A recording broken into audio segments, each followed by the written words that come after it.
Manager പറഞ്ഞു കേട്ടില്ലേ, എന്റെ കൈകളിലുണ്ടായിരുന്ന അധികാരം ഞാൻ പോലും അറിയാതെ നഷ്ടപ്പെട്ടത്. ഇപ്പോ ഇവിടെ എല്ലാം ദേവികേച്ചിയാ. എല്ലാ അധികാരവും ദേവികേച്ചിക്കാ. സഹോദരനായ അനീഷേട്ടനോട് പോലും ദേവികേച്ചി മനസ്സലിവോ വിട്ടുവീഴ്ചയോ കാണിക്കുന്നില്ല. ആ സ്ഥിതിക്ക് എനിക്ക് എന്ത് ചെയ്യാനാവും അനീഷേട്ടാ? സോറി, അനീഷേട്ടൻ ചോദിച്ച പണം തരാൻ സാധിക്കാത്തതിൽ എനിക്ക് വലിയ വിഷമമുണ്ട്. മനസാക്ഷിയില്ലാത്ത ദേവികയ്ക്ക് മുന്നിൽ ഈ ഫോം പൂരിപ്പിച്ച് നൽകി ദേവികയുടെ ദയയ്ക്ക് കാത്തു നിന്നിട്ട് എന്ത് കാര്യം? ഇനിയും അപമാനം താങ്ങാൻ എനിക്ക് വയ്യ അഭി. ഞാനില്ല ഒന്നിനും. അഭി തന്നെ ഇത് വെച്ചോ.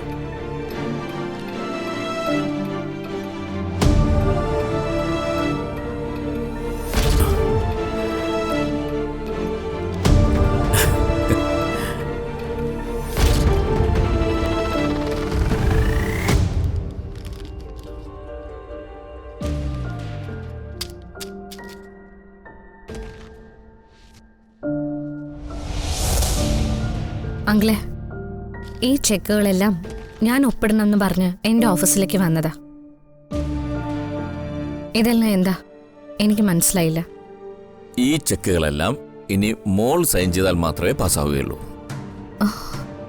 ഇതിന്റെ എല്ലാം സൈനിങ് അതോറിറ്റി ഇനി മോളാണ്. ഇത്രയും പെട്ടെന്ന് അങ്കിൾ എന്തിനാ ഇങ്ങനൊരു തീരുമാനം എടുത്തത്? നമുക്ക് ചുറ്റും എന്താണ് നടക്കുന്നത് അങ്കിള് കാണുന്നില്ലേ? ഞാൻ ഇന്നലെ പറഞ്ഞില്ലേ, പ്രധാനപ്പെട്ട വിവരങ്ങൾ അടങ്ങിയ ഒരു പെൻഡ്രൈവ് എന്റെ ക്യാബിനിൽ നിന്നും കാണാതെ പോയിട്ടുണ്ട്. അതെങ്ങനെ നഷ്ടപ്പെട്ടെന്ന് അന്വേഷിക്കാനായി CCTV ഫുട്ടേജ് പരിശോധിക്കാൻ തുടങ്ങിയപ്പോൾ ആ പെർട്ടിക്കുലർ ഫുട്ടേജ് അപ്രത്യക്ഷമായി.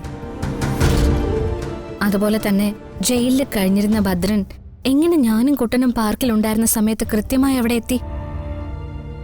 ഞാനും കുട്ടനും പാർക്കിൽ പോകുന്ന വിവരം നമ്മുടെ വീട്ടിലുള്ളവർക്ക് മാത്രമേ അറിയൂ. അപ്പൊ ഭദ്രനെ ആ വിവരം അറിയിക്കണമെങ്കിൽ അത് നമ്മുടെ വീട്ടിലുള്ള ആരെങ്കിലും തന്നെ ആയിരിക്കണം. ഇതെല്ലാം കൂട്ടി വായിക്കുമ്പോ ആപത്ത് പുറത്തു നിന്നല്ല, വീട്ടിൽ നിന്ന് തന്നെയാന്ന് കൃത്യമായി മനസ്സിലാവും. ഇത്തരമൊരു സാഹചര്യത്തിലാണ് അങ്കിൾ ഈ ചുമതലയോടെ എന്നെ ഏൽപ്പിക്കുന്നത്. ഇനി ഈ നടപടിയും കൂടി ആയിക്കഴിഞ്ഞാൽ നിരന്തരം ഞങ്ങളെ പിന്തുടരുന്ന ശത്രുക്കളുടെ ശത്രുത കൂടും. കുട്ടന്റെ ജീവന് നേരെയുള്ള അപകട ഭീഷണിയും വർദ്ധിക്കും. സ്വത്തിന്റെ കാര്യത്തിലല്ല ഞാൻ മുൻഗണന കൊടുക്കുന്നത്. കുട്ടന്റെ ജീവനാ എനിക്ക് പ്രധാനം. ഇപ്പൊ തന്നെ ശത്രു ഞങ്ങളുടെ വളരെ അടുത്തെത്തി കഴിഞ്ഞു. അതുകൊണ്ട് ഞാൻ ചോദിക്കുന്നത്, എന്തിനാ ഇപ്പൊ ഇങ്ങനൊരു ചുമതല അങ്കിൾ എന്നെ ഏൽപ്പിച്ചത്? ദേവികയുടെ ഈ മറുപടി തന്നെ ചോദ്യത്തിനുള്ള ഉത്തരവുണ്ട്. സിദ്ധുവിന്റെ പ്രാണൻ രക്ഷിക്കാൻ വേണ്ടി മാത്രമാണ് ദേവിക ഈ ഓഫീസിൽ വർക്ക് ചെയ്യുന്നതെന്ന് എനിക്ക് നന്നായിട്ടറിയാം. അതിനുവേണ്ടി ദേവികയുടെ ജീവൻ തന്നെ വേണ്ടി വന്നാൽ ത്യജിക്കും എന്നും എനിക്ക് ഉറപ്പുണ്ട്. സിദ്ധുവിന് വേണ്ടി മാറ്റിവെച്ചിരിക്കുന്ന ദേവികയുടെ ഈ മനസ്സുണ്ടല്ലോ, ആ മനസ്സാണ് നമ്മുടെ ഈ ബിസിനസ് സാമ്രാജ്യത്തെ മുന്നോട്ട് നയിക്കാൻ പോകുന്നത്. അതുകൊണ്ടാണ് ഞാൻ ഈ ചുമതലകളെല്ലാം ദേവിക ഏൽപ്പിക്കുന്നത്. അങ്കിളെ, ഒന്നുകൂടി ഒന്ന് ശരിക്കും ചിന്തിച്ചിട്ട് പോരെ ഈ തീരുമാനം? എനിക്കിനി കൂടുതലൊന്നും ചിന്തിക്കാനില്ല. ഇത് എന്റെ ഫൈനൽ ഡിസിഷനാണ്. അങ്കിളെ, ഇനി ഇങ്ങോട്ടൊന്നും പറയണ്ട. ഇതോടെ എന്റെ എല്ലാ ചുമതലകളും ഞാൻ ദേവികയെ ഏൽപ്പിച്ചിരിക്കുക.